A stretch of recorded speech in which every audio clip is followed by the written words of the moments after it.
Hello friends, आप सब कैसे हैं। आई होप आप सब अच्छे होंगे। आज हम बात करेंगे लाइसोसोम के बारे में। लाइसोसोम क्या होता है और इसके बारे में विस्तार से जानेंगे। तो वीडियो शुरू करने से पहले अगर आप हमारे चैनल पर नए हैं तो चैनल को सब्सक्राइब कीजिए, लाइक कीजिए और अपने साथियों के साथ शेयर कर दीजिए। चलिए वीडियो शुरू करते हैं। लाइसोसोम क्या होता है। लाइसोसोम एक कोशिका अंग है। लाइसोसोम एक कोशिका अंग है जो कोशिका के बेकार पदार्थों और बाहरी तत्वों को तोड़ने का काम करता है। जो लाइसोसोम होता है यह एक वेस्ट पदार्थ होता है, वेस्ट मटेरियल होता है जो बाहरी तत्व होते हैं उन्हें कोशिका में तोड़ने का कार्य करता है, तो तत्वों को तोड़ने का कार्य करता है। इन्हें हम आत्महत्या की थैली, सुसाइडल बैग्स कहा जाता है, क्योंकि ये अपने एंजाइम से कोशिका को अवांछित हिस्सों में नष्ट करती हैं। जो लाइसोसोम होती हैं इन्हें हम सुसाइडल बैग्स कहते हैं, आत्महत्या की थैली कहा जाता है। और लाइसोसोम की खोज 1955 में क्रिश्चियन डी ड्यू ने किया था। लाइसोसोम का जो खोज था 1955 में क्रिश्चियन डी ड्यू ने किया था। आगे हम बात करते हैं लाइसोसोम की संरचना के बारे में। लाइसोसोम एक झिल्ली से घिरा हुआ या गोल या अंडाकार होता है। जो लाइसोसोम होता है यह सेल मेम्ब्रेन से घिरा हुआ और गोल ओवल शेप्ड होता है। अंडाकार और ओवल शेप्ड गोलाकार का होता है। इसका जो आकार होता है, इसका आकार जो कोशिका के प्रकार और आकार पर निर्भर करता है। यह 0.1 से 1.2 माइक्रोमीटर तक होता है। लाइसोसोम की जो झिल्ली होती है वो फास्फोलिपिड की बनी होती है।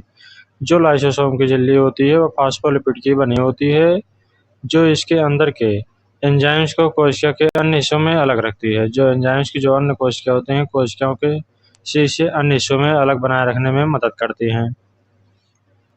आगे हम बात करते हैं लाइसोसोम के प्रकार। लाइसोसोम के मुख्य 4 प्रकार के होते हैं। एक प्राथमिक लाइसोसोम, द्वितीयक लाइसोसोम, ऑटोफैजिक वैक्यूल या ऑटोफैजोसोम या रेजिडुअल बॉडीज। ये 4 प्रकार के लाइसोसोम होते हैं। प्राथमिक लाइसोसोम के बारे में बात करते हैं। जो प्राइमरी लाइसोसोम होते हैं ये नए बने हुए लाइसोसोम होते हैं जिनमें पाचन एंजाइम्स मौजूद रहते हैं। ये नए बने हुए लाइसोसोम होते हैं जिनमें पाचन एंजाइम्स मौजूद रहते हैं, लेकिन ये किसी पदार्थ को पचाने की प्रक्रिया में शामिल नहीं होते हैं। ये जो लाइसोसोम होते हैं ये किसी पचाने की प्रक्रिया में शामिल नहीं होते हैं। इन्हें स्टोरेज ग्रैन्यूल्स भी कहा जाता है। जो प्राथमिक लाइसोसोम होता है इन्हें हम ग्रैन्यूल्स के नाम से भी जाना जाता है, स्टोरेज ग्रैन्यूल्स के नाम से भी जानते हैं। आगे हम बात करते हैं द्वितीयक लाइसोसोम क्या होता है। सेकेंडरी लाइसोसोम, जब प्राथमिक लाइसोसोम किसी पदार्थ को पचाने के लिए एंडोसोम या फाइगोसोम के साथ मिल जाता है तो वह द्वितीयक लाइसोसोम बनता है। इसमें कहा गया है कि जो प्राथमिक लाइसोसोम होता है किसी पदार्थ को पचाने के लिए एंडोसोम या फाइगोसोम के साथ मिल जाता है तो वह द्वितीयक लाइसोसोम है। जब एंडोसोम या फाइगोसोम आपस में मिल जाते हैं तो उसे हम द्वितीयक लाइसोसोम के नाम से जानते हैं। इसमें पाचन की प्रक्रिया चल रही होती है और इस सेल के अंदर आने वाले बैक्टीरिया और अन्य हानिकारक पदार्थों को नष्ट करने में सहायक प्रदान करते हैं। जो द्वितीयक लाइसोसोम होते हैं ये सेल के अंदर आने वाले बैक्टीरिया और हानिकारक पदार्थों को नष्ट करने के लिए सहायक होते हैं। आगे हम बात करते हैं तृतीयक लाइसोसोम क्या होता है। ऑटोफैजिक वैक्यूल या ऑटोफैजोसोम क्या होता है। ये वे लाइसोसोम होते हैं जो क्षतिग्रस्त या अवांछित सेल के अंगों को नष्ट करने के लिए जिम्मेदार होते हैं। जो ऑटोफैजिक वैक्यूल होता है ये क्षतिग्रस्त या अवांछित जो सेल होते हैं, अंग होते हैं, उन्हें नष्ट करने के लिए इन्हीं की जिम्मेदारी होता है। ऑटोफैजोसोम के माध्यम से लाइसोसोम सेल को अनचाहे हिस्सों में पचाकर उन्हें चक्रित करते हैं। जो ऑटोफैजोसोम के माध्यम से लाइसोसोम होते हैं उन्हें हम अनचाहे सेल के पुनः चक्रित करके उन्हें हिस्सों में पचाकर उन्हें पुनः हम चक्रित कर सकते हैं। जो ऑटोफैजिक वैक्यूल या ऑटोफैजोसोम का जो कार्य है, इसका कार्य होता है कि सेल को अनचाहे हिस्सों में पचाकर उन्हें पुनः चक्रित करने का काम करता है। आगे हम बात कर रहे हैं रेजिडुअल बॉडीज। रेजिडुअल बॉडीज क्या होता है। ये लाइसोसोम पाचन के बाद पचे हुए अपशिष्ट पदार्थों को रखते हैं। ये जो लाइसोसोम होते हैं ये पाचन के बाद पचे हुए जो अपशिष्ट पदार्थ होते हैं पचने के बाद जो अवशिष्ट पदार्थ बचते हैं जिन्हें पूरी तरह से पचाया नहीं जा सकता है उन्हें रखते हैं। बाद में ये अवशिष्ट पदार्थ सेल के बाहर एक्सोसाइटोसिस की प्रक्रिया के माध्यम से निकाल देते हैं। बाद में जो रेजिडुअल बॉडीज होता है इसे एक्सोसाइटोसिस की प्रक्रिया के माध्यम से बाहर निकाल दिया जाता है। इसी को हम रेजिडुअल बॉडीज कहते हैं। इनका यही कार्य है। आगे हम बात करते हैं लाइसोसोम में एंजाइम्स का क्या महत्वपूर्ण भूमिका है। लाइसोसोम में 50 से अधिक हाइड्रोलेज एंजाइम्स होते हैं।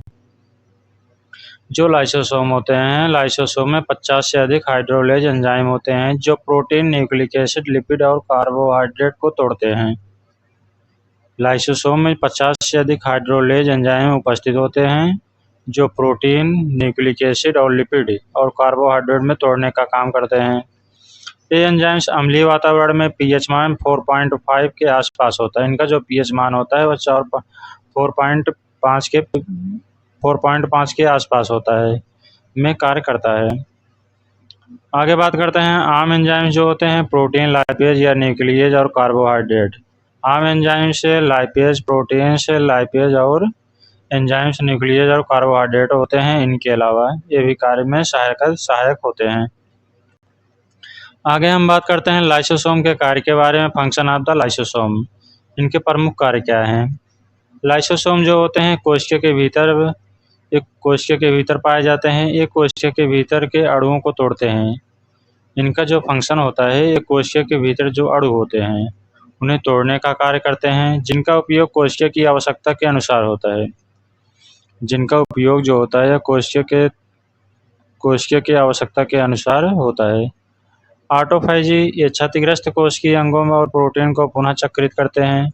ऑटोफैजी का क्या काम होता है। जो क्षतिग्रस्त कोशिका होते हैं, जो क्षतिग्रस्त सेल होते हैं, उन्हें अंगों और प्रोटीन को पुनः चक्रित करते हैं। हेट्रोफैजी का क्या काम है। लाइसोसोम बैक्टीरिया और वायरस को नष्ट करते हैं। इनका काम होता है जो लाइसोसोम बैक्टीरिया और वायरस होते हैं उन्हें नष्ट करते हैं जो कोशिका में प्रवेश कर जाते हैं। ये क्या, जो कोशिका में प्रवेश कर जाते हैं उन्हें हेट्रोफैजी का यह क्या कार्य होता है। आगे बात करते हैं एक्सोसाइटोसिस। एक्सोसाइटोसिस क्या होता है। एक्सोसाइटोसिस का काम होता है कि अपशिष्ट पदार्थों को कोशिका से बाहर निकालना है। जो अपशिष्ट पदार्थ होते हैं उन्हें कोशिका से बाहर निकालने की प्रक्रिया को ही एक्सोसाइटोसिस कहते हैं। मतलब अपशिष्ट पदार्थ, वेस्ट मटेरियल जो होते हैं, पचे हुए पदार्थ के बाद जो अपशिष्ट पदार्थ बचे रहते हैं उनको बाहर निकालने की प्रक्रिया को ही एक्सोसाइटोसिस कहते हैं। ये लाइसोसोम देख पा रहे हैं आप, बाहरी लेयर मेम्ब्रेन प्रेजेंट है और एंजाइम्स और प्रोटीन प्रेजेंट है। यहाँ पर ये ओवल शेप स्ट्रक्चर है, गोला अंडाकार 2D में है, 3D में है। 3D में आप देख पा रहे हैं ओवल शेप और अंडाकार स्ट्रक्चर लाइसोसोम का है। आगे बात करते हैं इनकी भूमिका क्या, डिजीज में, रोगों में इनकी भूमिका क्या होती है। लाइसोसोम का जब भंडारण होता है, लाइसोसोम का भंडारण रोग में जब एंजाइम्स की कमी होती है तो टॉक्सिक पदार्थ लाइसोसोम में जमा हो जाते हैं। हमारे बॉडी में जब एंजाइम्स की कमी होती है तो टॉक्सिक पदार्थ लाइसोसोम में जमा हो जाते हैं। उदाहरण के लिए टाई सैक्स रोग या गोसेर रोग और पोपे रोग। इस जब एंजाइम्स की कमी होती है तो यह रोग देखने को मिलता है। आगे हम बात करते हैं इन रोगों में विशिष्ट एंजाइम या तो अनुपस्थित होते हैं या सही तरह से कार्य नहीं करते हैं। इनमें जो विशिष्ट रोग या एंजाइम या अनुपस्थित होते हैं वे सही तरह से कार्य नहीं करते हैं। आगे हम बात करते हैं ऑटोफैजी और लाइसोसोम। ऑटोफैजी एक प्रक्रिया है जिसमें कोशिका अपने क्षतिग्रस्त हिस्सों को लाइसोसोम में से पचवाती है। इसमें जो कोशिका होती है जो क्षतिग्रस्त हो जाती है वह हिस्सों को लाइसोसोम से पचवाती है, वह अपने हिस्से को लाइसोसोम से पचवाने का काम करती है। ऑटोफैजी को स्वयं भंडारण, स्वयं भक्षण प्रक्रिया भी कहा जाता है, सेल्फ ईटिंग प्रक्रिया कहा जाता है। जो ऑटोफैजी होता है इसे स्वयं भक्षण, स्वयं खाने का भक्षण कहा जाता है। यह प्रक्रिया जो होता है कोशिका के तनाव के समय जीवित रहने में मदद करता है, जैसे कि भूख के समय। इसमें जो ऑटोफैजी लाइसोसोम का कार्य होता है वह कोशिका में तनाव के समय जीवित रहने में मदद करता है, जैसे भूख के समय बहुत हेल्प करता है। आगे हम बात करते हैं प्रतिरक्षा तंत्र में लाइसोसोम। प्रतिरक्षा तंत्र में लाइसोसोम का क्या महत्वपूर्ण भूमिका है? लाइसोसोम प्रतिरक्षा कोशिकाओं जैसे माइक्रोफेज और न्यूट्रोफिल्स में बैक्टीरिया और वायरस को नष्ट करते हैं। इन कोशिकाओं में लाइसोसोम रोगाणुओं को निगलकर अपने एंजाइम से उन्हें पचाते हैं। इसमें जो लाइसोसोम पाए जाते हैं, लाइसोसोम जो प्रतिरक्षा कोशिकाओं जैसे माइक्रोफेज या न्यूट्रोफिल्स में बैक्टीरिया और वायरस को नष्ट करते हैं, और इन कोशिकाओं को लाइसोसोम रोगाणुओं से निकालकर, जो इसमें रोगाणु होते हैं उन्हें निगलकर मतलब उन्हें खाकर अपने एंजाइम से उन्हें पचाने का काम करते हैं। आगे हम बात करते हैं इनके पीएच मान। पीएच और लाइसोसोम की सक्रियता क्या है? लाइसोसोम के अंदर पीएच अम्लीयता होता है लगभग 4.5 है, जो उनके एंजाइम्स के कार्य करने के लिए आवश्यक होता है। लाइसोसोम के अंदर जो अम्लीयता होती है, पीएच मान होता है लगभग 4.5 होता है, तो उनके एंजाइम्स में कार्य करने की जो आवश्यकता होती है, एंजाइम्स के कार्य करने के लिए आवश्यकता होता है यह। लाइसोसोम जो होता है झिल्ली का प्रोटीन पंप होता है। लाइसोसोमल जो होता है झिल्ली का प्रोटीन पंप होता है। इसे अम्लीय वातावरण में बनाए रखने में मदद मिलता है। इससे जो अम्लीय वातावरण होता है, इसमें इनको बनाए रखने में हेल्प मिलता है, मदद मिलता है। आगे बात करते हैं लाइसोसोमल भंडारण रोग, disease. Lysosomal storage of disease क्या है? टायसेक्स रोग क्या होता है? हेक्सोसामिनिडेज ए एंजाइम्स की कमी से न्यूरॉन्स में गैंग्लियोसाइड्स जमा हो जाता है। मतलब हेक्सोसामिनिडेज की एंजाइम की कमी से, इस एंजाइम की कमी से न्यूरॉन्स जो होता है उनमें गैंग्लियोसाइड से जमा हो जाता है। और जो गोसेओर रोग होता है ये ग्लूकोसेरेब्रोसिडेज एंजाइम्स की कमी से जिगर, प्लीहा और बोन मैरो में ग्लूकोसेरेब्रोसाइड जमा हो जाता है। ये जो नाम होते हैं, इस कमी से ग्लूकोसेरेब्रोसिडेज एंजाइम की कमी से जिगर, प्लीहा और बोन मैरो में ग्लूकोसेरेब्रोसाइड्स जमा हो जाता है। और पोपे रोग क्या होता है?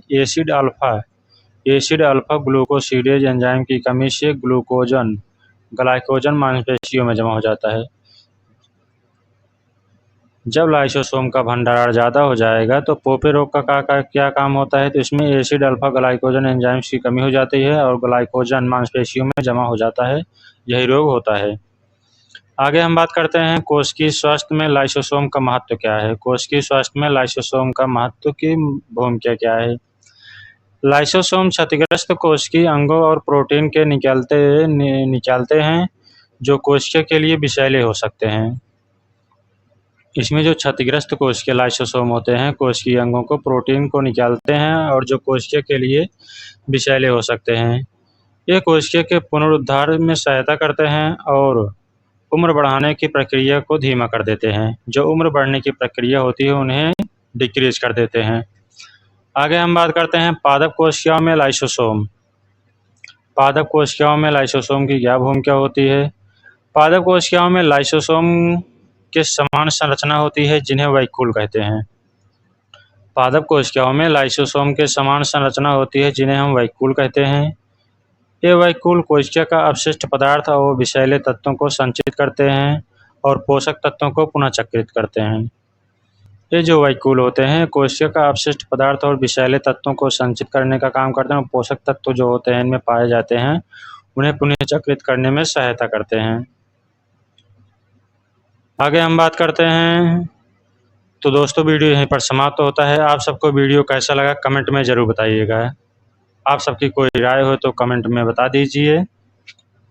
और अगर आप सब चैनल पर नए विजिट किए हैं तो चैनल को आपसे रिक्वेस्ट है कि चैनल को सब्सक्राइब कीजिए, लाइक कीजिए और अपने साथियों के साथ शेयर कर दीजिए।